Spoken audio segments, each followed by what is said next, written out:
എല്ലാരും തല്ലണ്, എല്ലാരും തല്ലണ്, കല്ലാണ് ഞമ്മടെ പുറം. ഉമ്മക്ക് വേണമെങ്കിൽ ഒന്ന് തല്ലികളി.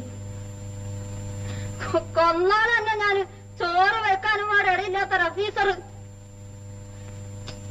ഇതമ്മ 14 അണയുണ്ട്. ഇത് എവിടുന്നാണത്? ലൂട്ടി നോക്കിട്ടു.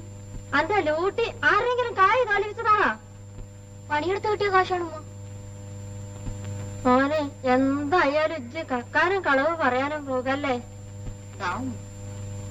ഞങ്ങൾക്ക് എന്തിനാടോ എന്റെ കായ്?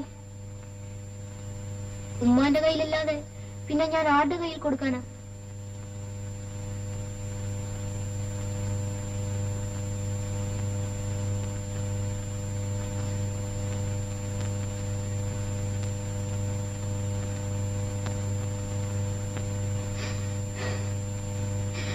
കൊടുക്കാം വേണ്ടി വന്ന് ഇങ്ങനെ ഒന്ന് കൊണ്ടുവന്നിട്ട് ഉമ്മാന്റെ കയ്യിൽ തരാൻ.